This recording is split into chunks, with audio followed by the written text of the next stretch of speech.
You're listening to The Marketing Trench, the official podcast where no real estate professional gets left behind in the pursuit of building a business they can be proud of.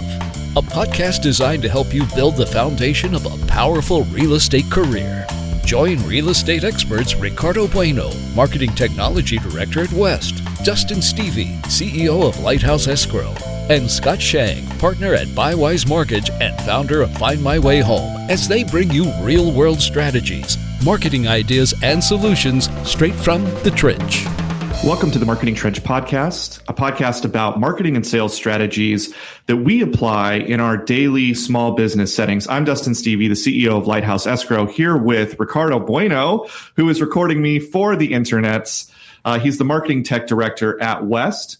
And also Scott Shang, partner at Bywise Mortgage and founder of FindMyWayHome.com. And today we're going to be talking about the big idea that really kicks off this whole podcast and everything we're going to be talking about from this point forward. We call it the 4Control framework. And it's the framework through which everything we do, from all the strategies we apply and the big ideas that we wrestle with, it kind of hangs on it. And so, Scott, I wanted to hand the ball to you. You're one of the originators of this idea. What is the 4Control framework? Well, ultimately, it kind of started with kind of looking at sort of a SWOT analysis and doing a SWOT analysis: strengths, weaknesses, opportunities, and threats. And then when as we started evolving it and thinking about the idea, what it really comes down to is there's some things you can control in your business and there's some things you can't. We're in the real estate, mortgage and real estate industry. This really came because last year interest rates went up and down 1 full percent over a 6-month period. And people were panicking in the streets. It was just kind of crazy. And so as we started thinking about it, we were thinking about, listen, first of all, when things are great, as small business owners, you're hustling and you're bustling and you're just trying to handle all the business that's coming in. But when things slow down, then all of a sudden you don't have anything to rely on because you weren't investing. You were investing. We call it kind of the low-hanging fruit concept. When you go along just picking the low-hanging fruit, if you turn around, there's 7/8 of the tree that's full of apples that you just didn't have time to climb up the ladder and get it. Right. So you're leaving a lot behind. So what you can control, no matter what happens in your market, there's 4 areas of your business you can always control. You can always control your reputation. Your reputation is not online reviews. It's how you're perceived as a business owner, as a member of your community. It's what people think of you when they hear about you. So your reputation, your relationships. In small businesses, we rely a lot on relationships, and I mean, probably the greatest example of this is the 3 of us kind of started getting together because this podcast. Yeah, we're doing this podcast. We started exploring these ideas. We all work sort of in the same vertical. We can help each other. So your business relationships and in our industry, you always have transactional relationships that you have to work with. You have to work with an escrow company, a title company, real estate agents, lenders. So you have these these transactional relationships, but you don't always get to control those relationships, but sometimes you can. So that concept was essentially if the people that are in your business with you that are responsible for making you successful, they're not contributing to that success, then they're not helping you move forward. You have the opportunity to build more valuable relationships that are going to bring more to the table. The next one is your prospecting, how you go out and you talk to people. That's effort. If you're a real estate agent, maybe it's knocking on doors. If you're doing digital marketing, if you're investing in your marketing. And then the past thing, the last one, which is probably the single most important one, is your past clients. So many people do not work their past client database. And that is probably the biggest gold mine in every business that's just laying there under a very fine layer of sediment. And they're not going back and they're not digging in there and looking at those. Yeah, it's so crazy because, we've met with plenty of clients that, we sit down and we're like, you got to work your past client database. But if I'm honest, at Lighthouse, we haven't been great at it either. I mean, for years we operated where it was just like, we're out there, we're hunting, we're prospecting, we're trying to get this business, right?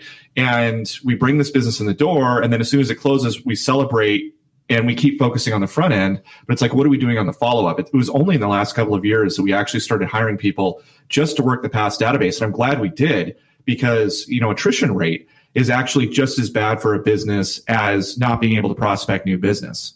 what's the saying? It's twice as hard to get new business as it is to keep your existing business. Yeah, well, at least it feels like it's harder than that. Way harder than that. Yeah. No, and listen, we don't have all the answers here. I didn't do a good job of working with our past clients either. But then once you recognize that, and once you realize that, and you start working them, you're like, holy cow, that was the easiest. And that's kind of the weird thing, is all these things are the absolute basics. And really what it comes down to, and that's your Jay Abraham, getting everything you can out of everything you got. Be brilliant at the basics.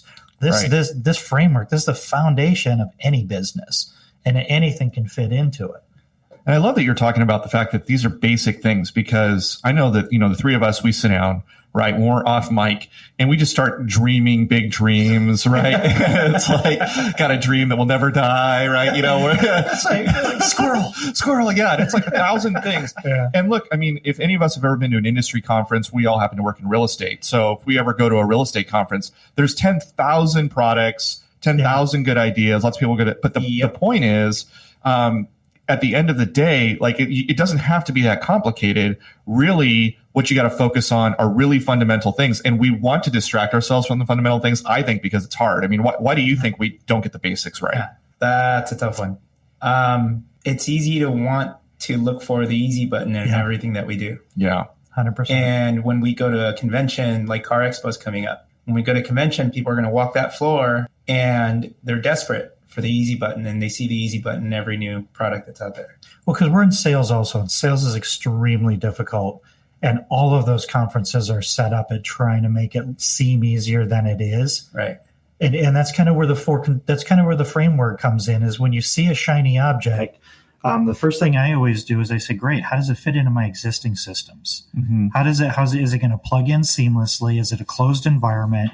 Does it work with everything else? Right. How is it going to grow my business? Is it going to contribute to my prospecting? Is it going to help me get my past clients? Is it going to help me build relationships? And is it going to improve my reputation? And Scott and I sit in meetings where we have, in recent weeks, sat in a meeting where they keep throwing feature at us, but we don't really talk about, or they don't really talk about why it's important. Yeah. No, I mean, we were sitting in one meeting and somebody was really stuck on a messenger bot on Facebook. But they didn't have any presence on Facebook. They don't have traffic. Right. But it's sexy sounding, and it's like, oh, it's going to do the sale for you. Right. It's a bot. It's going to message people. That's what it does. And I'm like, great. Where does it fit in your existing business? How does that amplify what you're already doing? Right. Which feels like a hard question, but let's just start with reputation. Sure. So why is that one of the categories? And can you give some examples of how people can control their reputation or shape their reputation? My life's motto is Zig Ziglar's quote, you can have anything you want in life if you help enough other people get what you want. Mm-hmm. And so your reputation is, when somebody thinks of you, do they think, that's the guy that can, if I ever have a question, if I ever have a problem, I know if I ask Scott, he's going to give me good advice. He's going to tell me, he's going to introduce me to somebody that can help me. What's your reputation as a business owner? What are you doing for your community? Are you out there trying to cash as many commission checks as you can? Transactional, right? Or are you leveraging your position as sort of an influencer or somebody that talks to a lot of people to maybe help a cause or support a charity or bring people together that that are going to make things better? Reputation is a lot of things. It's not really the main point of that is it's not online reviews. It's so much deeper than that. I think a great example of that is Edie Israel and Yorba Linda. Okay. She participates in the community. People all around the community know her. She recently did the Taste of Yorba Linda event, and I think it's her, fourth or sixth, maybe even longer year sponsoring it. She's just deeply ingrained in that community. Yeah, you can't say her name in Yorba Linda without somebody knowing who she is. Right. Yeah. Okay, so look, and on the one hand, I think that's compelling. But on the other hand, I think Lighthouse has spent a bunch of money sponsoring a bunch of different organizations. We've done the Goodwill thing. And every once in a while, someone will come to my office and, especially if they're interviewing, they'll say, oh, I looked at the website and I saw that you did philanthropy, and that's really great.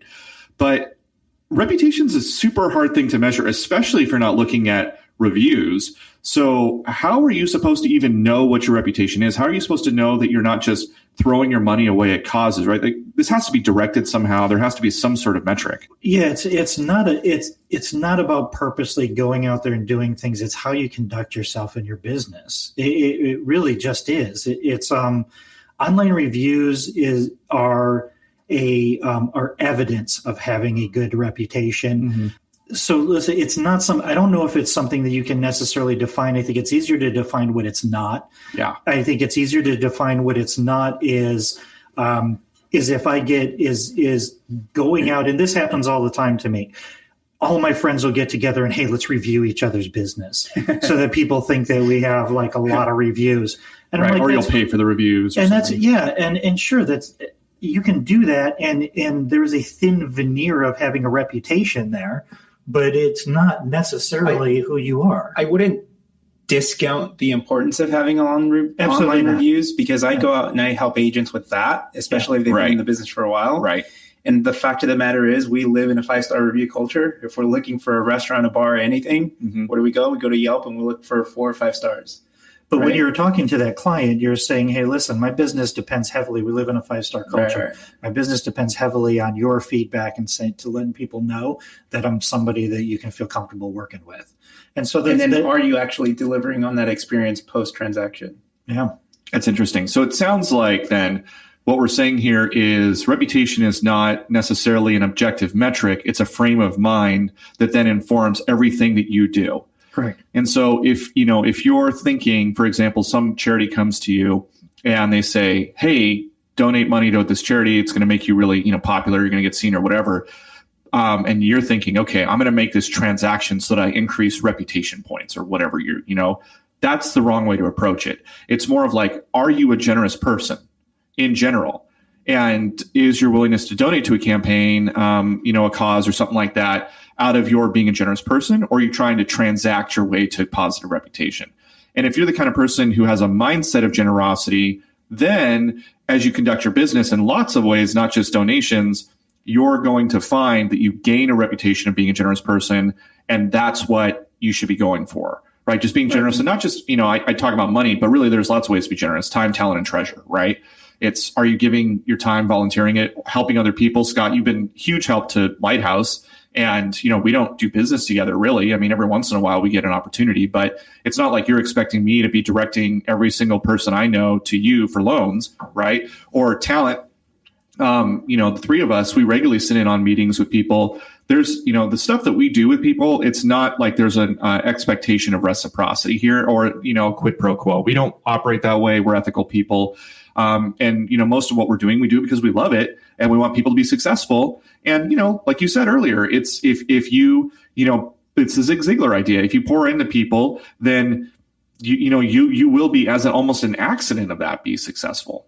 As sort of a tactical approach to this. And this is something, again, this is, and I want to make this clear. A lot of the stuff that we're talking about, we're working out ideas that we want to implement in our own businesses. Right. And one of the things we're working on right now, and, this stuff is complex. Once you get an idea and you form an idea, then you've got to train your employees on it. And you have to do these things. So one of the things that we're working on right now in terms of reputation is right up front with all of our transactional partners. We're saying, listen, this is our goal. Our goal is to deliver this 5-star experience, and that's going to be our goal every single step of the way. Yeah. And at the end of the transaction, I'm going to ask you for that review. So you're pre-framing it. Now you're committed. Now everything that you do, they're judging you based on the fact that you're saying, listen, I am going to make this effort. And, so as in terms of a reputation as a tactic for improving your reputation, if you accomplish that, if you pre-frame that before the transaction, and then you accomplish that, yes, you're going to get that review, which is evidence of you doing a great job. Mm-hmm. But what you've also done is you've made a promise, you've kept a promise, and you have a reputation of somebody who's trustworthy. Yeah, that's great. Okay, so that makes sense of why reputation's here, because it's a mindset. It really it has a lot of advantages, right? So if you have a mindset of wanting to have be a positive influence, right? Or I remember I recently read Ed Catmull's book, Creativity Inc. He's the president of Pixar. And he was saying, look, we sometimes get confused. We think that the goal of our work is to make a product cheaper or faster or, whatever, right? Like some measurable increment.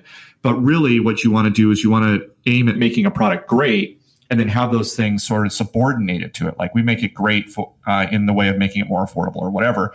Point being, reputation, if you've got this mindset and you conduct yourself in a way where you're thinking about your reputation, you're conducting yourself according to that mindset, it's going to manifest itself in all kinds of business building ways.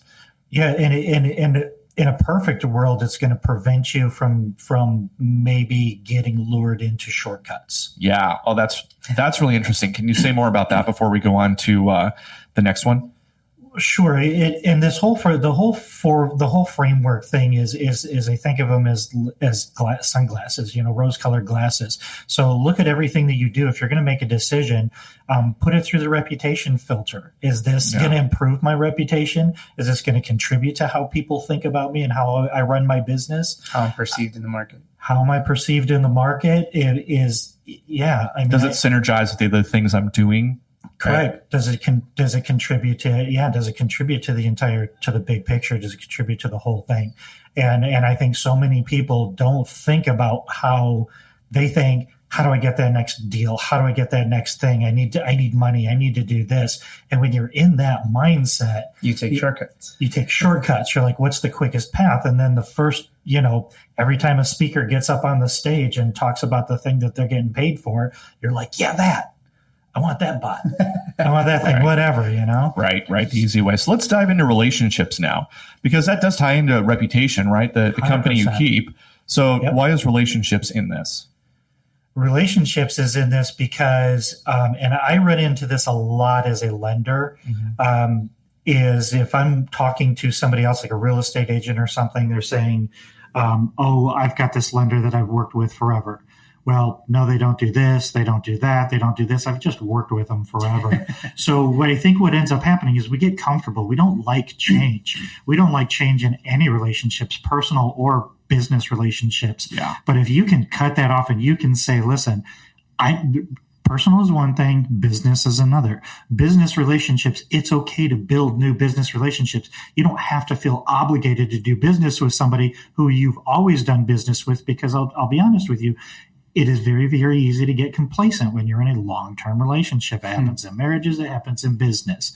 And you end up making excuses. Well, they're a nice guy, they're family. You and I did this presentation at an event once, and the woman admitted at the end of it or during it, she said, you know what? You are 100% correct. I've been working with my lender for the last 10, 15 years. Longer than that, yeah. And they're there for me when the market's hot. Yep. And they haven't been there for me as soon as the deals go away. I haven't heard from them. I haven't talked to them. I tried reaching out for them. They never called me back. If there's any real estate agents listening, I would be really curious of when the last time they heard from their lender, because rates dropped like crazy and it's a refi boom. And all of a sudden, you're not the most important person in that relationship anymore. It's all about getting those refinances. So listen, none of this stuff is easy. It's hard to be successful as a small business, and it's hard to think about these things. It's hard to think about the finish line when all you're trying to do is put dinner on the table for your family. Well, I am looking forward to future episodes of this show, because we're going to talk about some really great tools that help you maintain those relationships. Right. The fact of the matter is, it is hard. And one of the things that makes it hard is you wake up in the morning. Most people wake up in the morning and their day is shaped by whatever hits their email box and whatever meetings or, one-off things they happen to do. The discipline of maintaining a relationship is something that takes a lot of practice, and you can automate some of that. Mm-hmm. It's still legitimately maintaining the relationship, even though a machine is kicking out stuff for you. Oh, sometimes it's introducing something that's going to make the other person in the relationship's job easier. Yeah. And it doesn't mean that it's more effort on your part. It just means maybe I have a particular skill set that if I can contribute, if I can work with you, my skill set is going to ease your burden in this particular way. So before we can have a relationship, or before we build a relationship, we have to start from somewhere, and that's prospecting. So talk to us about prospecting, how it fits into the framework, and how you envision it working out. Man, prospecting is generating new business is really just it's the Shark Tank. It's the feeding ground of shiny object salespeople. Of all of it, the whole industry is geared. I mean, I was trying to find the numbers the other day. The last number I heard, I thought it was over $1 billion, like $1.2 billion is spent by real estate industry on marketing stuff. And I completely believe it, because there are so many things out there, and almost all of them are gained at here's an easier way to earn business. Yeah. And the crazy thing is we've sat down in enough of these meetings and we've used enough of this tech ourselves to know that you go spend, hundreds of dollars every single month for this like Swiss Army knife that does 50 different things. Yeah. And you're happy if you're using it for one of those things. Yeah. But like there's this weird guilt that comes in if you get rid of the Swiss Army knife and like go with a singular use tool, because you're like, oh my God, but I'm leaving all this opportunity. Technology should augment and amplify what you're already doing in your business. Oh, that's brilliant. See, and so what we tell people is you should have a prospecting strategy. It's about, your analogy, I think, is having multiple fishing lines in the water. Find which one works and double down on that. Don't keep chasing other different tools. And listen, these technology tools are absolutely amazing, because they do allow us to automate certain aspects of our business so that we can spend time on things that require a little bit more work, a little bit more effort. So the hands-on stuff. Yeah, the hands-on stuff. And I mean, we're in a really cool time right now, because I mean, you think about what the industry was before that. For me, everything starts from the crash, because that's really when my whole world was turned upside down. A lot of people's worlds were turned upside down. Really started thinking about everything in a different way. So that's been 12 years now. I remember when I first got on like WordPress, findmywayhome.com is on WordPress. It had been out for less than 2 years when I started working on it. And now it accounts for over 17% of every website on the internet. Right. So massive. I mean, and what is this Moore's law? There were things in computing power doubles, every year or something. It seems like it's every couple of months. Technology advances so quickly. Yeah. It's impossible for us to keep up with it. But like you said, it's being conscious enough to know, is this going to amplify something that I'm already doing successfully? So back to prospecting. Prospecting is you still have to shake hands and kiss babies if you're in our business. Right. Sure. There's a lot. You can't just do robocalls. I mean, I'm getting 17 of those a day right now. That doesn't grow your business, but somebody sold a package to somebody, sold a subscription to somebody that said, hey, this is an easy way to grow your business. So, I mean, this business is, listen, we're in the people business. We're in the relationship building business. We're in the service business. We don't have tangible products that we're trading with each other. Right. So our prospecting has a lot to do with what our reputation is in our industry, with our prospecting is our relationships, right? Our prospecting is our past clients. This stuff all fits intimately together. Well, let's talk about past clients, because that's the final control group of the four. And how is prospecting the past client? Well, how are past clients different than prospecting and different than relationships? I think the sale starts when the deal closes. So you're building that relationship as soon as you've exhibited the fact that I was the right person for the job. Yeah. That person, you get yourself a sneezer. You get somebody who just loves you, and they're just the biggest advocate for you, and they're talking to everybody.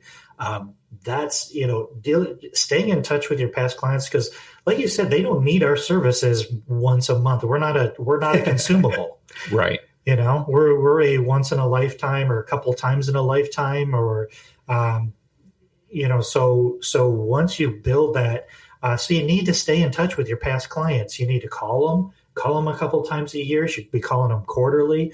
We started doing direct mail again. We started doing postcards, just sending out postcards to them, and they're actually handwritten postcards. So like on the Venn diagram of the four control group, you've got your relationship network, and you've got prospecting, And it sounds like past clients is kind of that is like right in between those two, where relationship and prospecting overlap. But it's distinct and important because, out of the relationship group, that's just a broad category of lots of people you could possibly know in the world, in your industry, not in your industry, potential clients, not potential clients, right?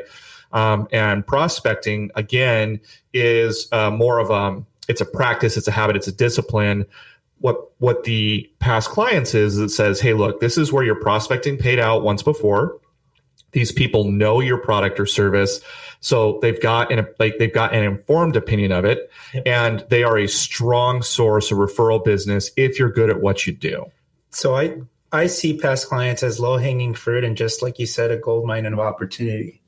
And I go on so many appointments where that's just, they kind of know that that's important. Right. But even agents that have been in the business for a decade, where's your database? Oh, I have done a horrible job of organizing. Right. It's in my phone. Right. It's in my email. Or 10 different Google Sheets. One of our reps says, let me ask you something, Scott. How often do you talk to your past clients? And they say, oh, I call them every once in a while. But do you have a structured process for doing that? No, it's in my phone. I call them whenever I remember to. Yeah. And I feel like agents, we know it's important, and yet we still, for whatever reason, because in the hustle and bustle of the day when we're trying to find the next deal or prevent an escrow from falling out, we just get consumed and we forget. And so they don't do a good job. I mean, if you want to use a dating metaphor, it's like, are you going to call them in the morning? Right? No, seriously, you go out, you have a great time, and then you never hear from them again. And then you're kind of like, I'm not sure if that was a great experience or not. Right. You begin to question yourself. And you mentioned the Venn diagram, and it's interesting because this for control framework, it's almost all in the center. The Venn piece that is just on the very fringes. This stuff all intimately, it stacks. I mean, there's some fringes on the outside that you're doing, but it all contributes to everything. Prospecting to your past clients is the single best source of prospecting. I mean, that's the most important prospecting channel you should have. Then there's cold prospecting, there's warm prospecting, and there's hot prospecting. Yep. And your past clients are by far, they drive everything. They're going to introduce you to new relationships. They're going to talk about, they are your voice, they are your reputation, they're the evidence of your reputation. Yep. And they're going to bring you new business. And that's the easy road. And it's funny because that's the one that we all, we already did business with them. I don't need to, they're not going to buy another house from me anytime soon. Right. It's really easy to fall into that. Yeah, it's funny because one of the things that we talk about here at Lighthouse is we call ourselves a consumer-focused escrow company. And part of what I mean by that is the moment I'm aiming for is not the moment that we hand them their check or call them and say, congratulations, you own your home, you closed escrow, right?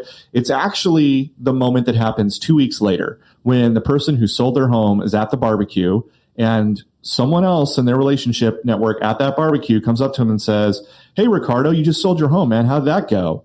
Now, the answer is going to be really one of two directions. Either they're going to say something along the lines of, it was good, it was fine, meh, never working with that person again. And I put all of those in the same category because really it doesn't elucidate any kind of response from the person who inquired originally. Or they're going to say, oh my gosh, it was amazing. Right. And if they start glowing, we've all been there, right? When someone glows about something, you're like, what does that guy know that I need to know? Right. And so being a consumer focused escrow company means that moment that happens 2 weeks later, we need to make them glow, because if they glow, there's that flywheel effect of a referral is going to pop out of that almost certainly. And then that starts the whole process over again. So even though, we may never work with the person who's glowing again, right? Because they may never buy or sell another home in California. Even though we might not ever work with that person again, we might work with their friend. We might work with their aunt, their uncle, someone else that they're connected to, a work colleague, right? And it's those opportunities we want to be sure that we're aiming at. It's some of the most successful people that have the best reputation in their community, get the most referral business. They're grateful for the business. And when you're grateful for something, you don't stop being grateful for it. No. I have to work hard to put food on my table. When somebody gives me an opportunity to work with them, I'm grateful for that opportunity. And that's, again, it kind of goes into that mindset and how do you approach your business. Yeah, 100%. So any final thoughts here as we wrap up this first episode? And, we've really framed up the 4 control group. So 4 control framework. So it's reputation, relationships, prospecting, and past clients. We're going to be filtering it through everything we talk about from this point forward is going to be filtered through either implicitly or explicitly that framework. Any final thoughts before, we wrap it up here? I think the point of all of this really is, when I go out on a coaching, on an appointment or anything, is we're product agnostic. We genuinely care about helping people grow their business. Yeah. And the thing that I want to impart upon agents is, hey, I'm not here to sell you anything. We're not here to sell you anything. We genuinely want to see your business grow. And in order to do that, we should stop chasing shiny objects. Yeah. And then we should stop worrying about the stuff that you can't control. And we should start focusing instead on reinforcing those kind of cornerstones of your business or the foundation of your business, which is everything we just talked about. Yeah, no, I mean, that was a great way to frame it. Also, we're gonna talk about a lot of stuff that we are doing, stuff that we want to do. We're going to be experimenting. We're going to be talking about technologies and tools, but we are technology and tool agnostic. I don't care who has the technology or what it does, or I want to know if it's going to contribute. I'm trying to create an outcome. Is it helping me? We're trying to create an outcome, right? Right. And I think that's an important thing. It's an objective. It's an objective look at the things that we're working on, and really, this is a big petri dish. Yeah. And ultimately, what we want to do is we want to encourage people to contribute to this conversation. There's nothing special about us other than we get into a room and we have these conversations. But because of the internet, anybody who watches this or listens to this can contribute to this conversation. Yeah. And that's what we want. We want to encourage conversation about these things from people that aren't trying to sell you something, that are genuinely trying to learn as much as we can teach. Yeah. And I think that's what we're trying to accomplish. So this whole show from this point forward is really just for people who feel like they're drowning in opportunity because they've got a whirlwind of technologies around them. They've got all these different people pitching all these different resources, and they're just trying to come up with a framework to make sense of how they should move forward from the place that they're at. And again, from sources of people, we can provide that framework from a source where, we don't have any kind of partiality, and we're not out to get anything from anyone. We're just telling you, hey, man, this is what's working in our small business settings. Right. I guess one last thing, and I just kind of thought of this from what you said. One of the things that we want people to take away from this is you got to get rid of the feeling like you're missing out on something. Oh, FOMO. Yeah. Because you're not. It's not going to solve all your problems. It's not the easy button. Right. Focusing on these foundational things and being comfortable in that space. And then you're making decisions on a totally different way. You're saying, this works for me.